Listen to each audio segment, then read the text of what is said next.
Oi pessoal, eu sou o Eduardo, eu sou médico. Hoje eu vim falar sobre tratamento natural do refluxo, né? O que é o refluxo? Primeiramente, o refluxo é quando o ácido que está presente no estômago, por algum motivo, ele sobe em direção aqui ao esôfago, né? Quando ele sobe em direção ao esôfago, a gente tem aquela sensação de queimação aqui atrás do peito. Por vezes é confundido com infarto, né, algumas outras condições clínicas podem se assemelhar, mas a gente sabe que aquela sensação de queimação aqui atrás do peito, por vezes um gostinho amargo na boca, né, são bastante características do refluxo. Né, existem diversas formas de tratamento, mas hoje a gente vai conversar então sobre o tratamento natural do refluxo, como que a gente faz para evitar que essa doença, né, nos atinja aí de forma significativa, só que sem o uso de medicações, né?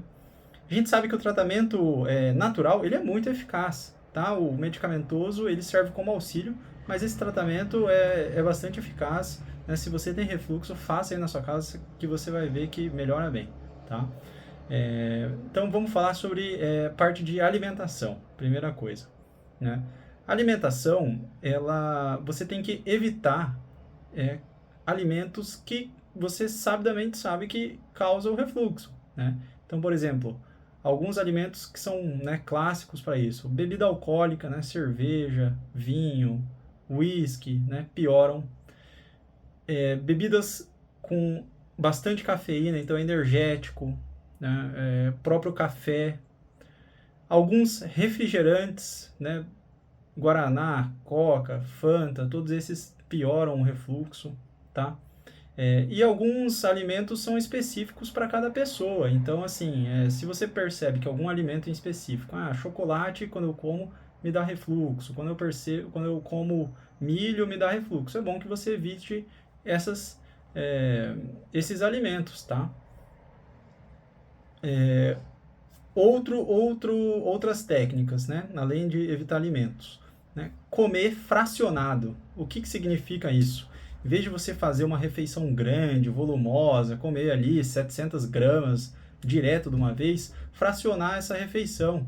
Então, assim, comer 200 gramas um tempinho, né? Passou uma hora, comer 200 gramas depois, passou mais uma hora, comer daí mais 300 gramas. Por que que isso melhora? A gente sabe que o refluxo, né, como eu falei, é quando o ácido do estômago ele volta aqui para o esôfago. E a gente sabe que altas quantidades de alimento deixam o estômago muito cheio. O estômago ficando muito cheio, né, o esfíncter que controla a passagem do alimento do esôfago para o estômago, ele fica relaxado. Se ele fica mais relaxado, fica mais fácil de voltar esse ácido. Né? Então, fracionar as refeições é uma ótima pedida aí para quem tem refluxo. Terceiro ponto, evitar deitar depois de comer. Por que evitar deitar depois de comer ajudaria no refluxo? Simplesmente pelo efeito da própria gravidade. A gente come, né? O estômago ficou cheio. Se a gente deita, fica mais fácil, né? Mais fácil não. Mais fácil, né? Do ácido que está no estômago voltar para o esôfago. Né? Ele não tem ação da gravidade, eles ficam no mesmo plano se você está deitado, né? Tanto o esôfago como o estômago. Se você estiver de pé, né, esse ácido ele tem que ir contra a gravidade, então dificulta ainda mais. Por isso que é bom não comer e deitar em seguida, dar um tempinho também para deitar. Tá? Essas são as principais medidas aí para o refluxo. Né? Só reforçando, evitar deitar, comer fracionado, né, e evitar os alimentos que você sabe que causam essa alteração, tá? Você tem alguma dúvida, você tem refluxo? Deixa aqui embaixo nos comentários que eu vou responder. Até mais!